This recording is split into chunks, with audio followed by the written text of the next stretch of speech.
আজকে আপনাদের কুলকে শাক দিয়ে চিংড়ি মাছ রান্না করে দেখাবো। পুকুর থেকে চিংড়ি মাছ ধরেছি, চিংড়ি মাছগুলো কেটে নিচ্ছি।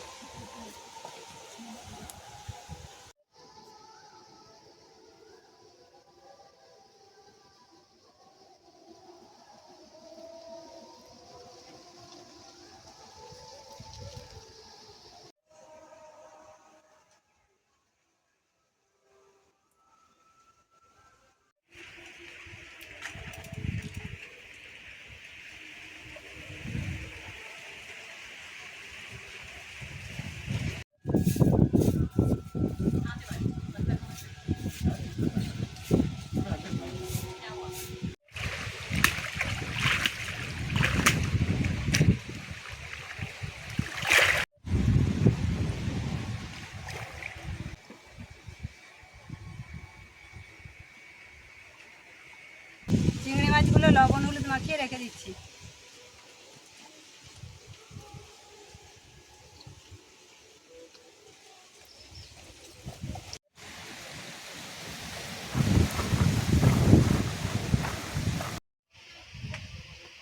আমাদের পুকুর ধারে কুলকে শাক হয়েছে, সেগুলো তুলে নিচ্ছি। এই শাক যাদের রক্তহীনতা আছে তাদের খেলে খুব উপকার হয়, তাই এইগুলো তুলে নিচ্ছি। আগে এই শাকগুলো প্রচুর হতো, এখন আর পাওয়া যায়নি। আমার পুকুর ধারে রেখেছি এগুলো খাওয়ার জন্য।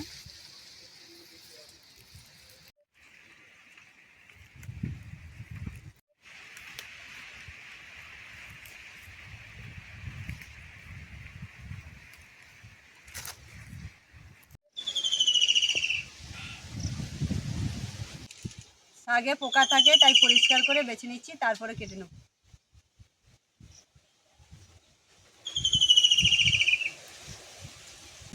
শাকগুলো এবার বেছে নিয়েছি, শাক আলু দিয়ে রান্না করব, সেই জন্য শাক আর আলুটা কেটে নিচ্ছি।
চিংড়ি মাছ দিয়ে কুলকে শাক রান্না করব, সেই জন্য ফোড়ন, কাঁচা লঙ্কা, পেঁয়াজ, শেষে সর্ষে বেটে দেবো। পেঁয়াজ আর কাঁচা লঙ্কাটা কেটে নিচ্ছি।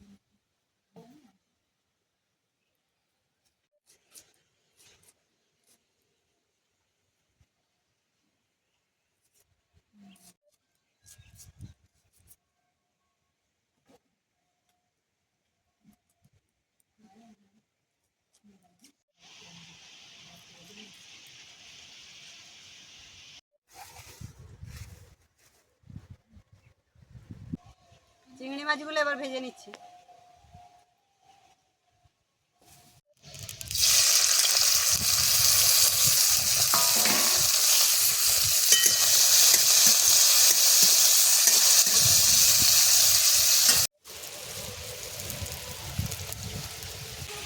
চিংড়ি মাছগুলো ভাজা হয়ে গেছে, এবার তুলে নিচ্ছি।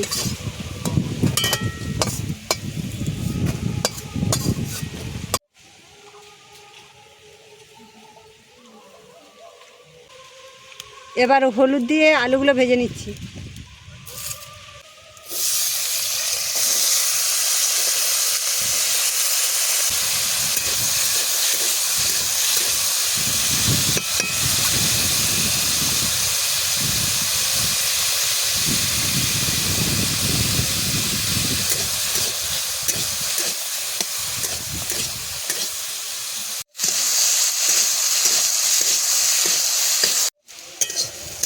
আলুগুলো ভাজা হয়ে গেছে, এবার তুলে নিচ্ছি।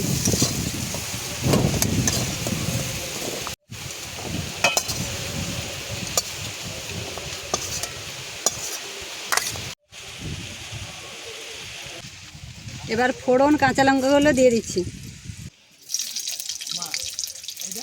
নেড়ে চেড়ে পেঁয়াজগুলো দিয়ে দিচ্ছি।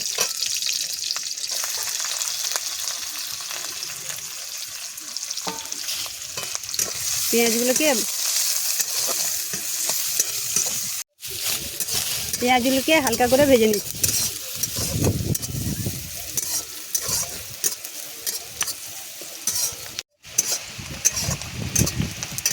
পেঁয়াজগুলো ভাজা হয়ে গেছে, এবার হলুদ গুঁড়ো দিয়ে নেড়ে চেড়ে নেব।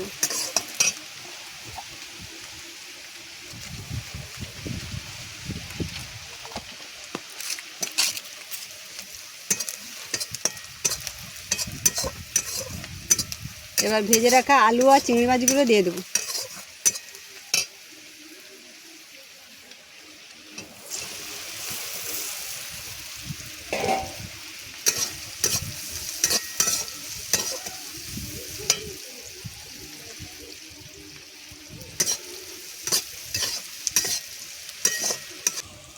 এবার শাকগুলো দিয়ে দিচ্ছি।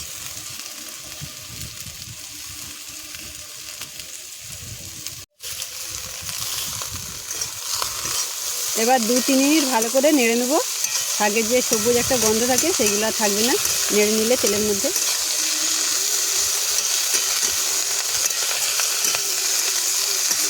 শাকটা তেলের মধ্যে 2-3 মিনিট কষিয়ে নিয়েছি। এবার পরিমাণ মতো লবণ দিয়ে নেড়ে চেড়ে জল দিয়ে দেবো।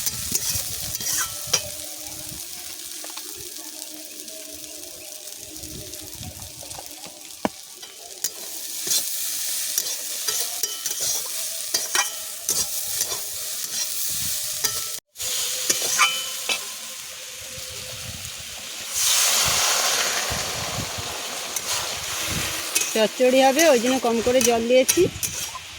এই শাকটা কিন্তু খুব উপকারী।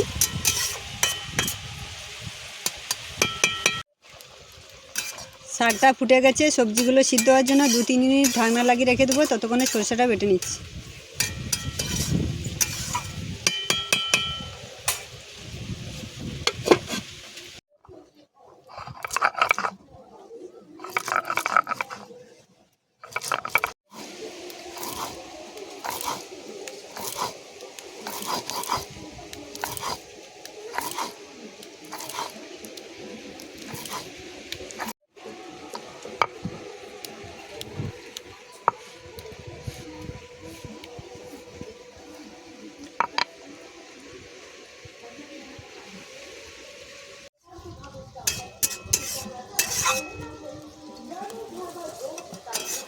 আলু সিদ্ধ হয়ে গেছে, এবার সরষে বাটা দিয়ে 2 মিনিট ফুটিয়ে নিলেই হয়ে যাবে।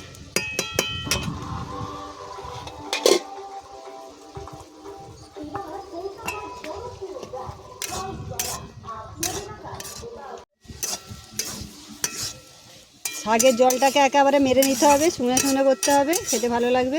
যা শাকের জল মরে গেছে, এবার নামিয়ে নেব। শাকের তরকারি হয়ে গেছে, এবার নামিয়ে নিচ্ছি। একদম শুকনা করবেন।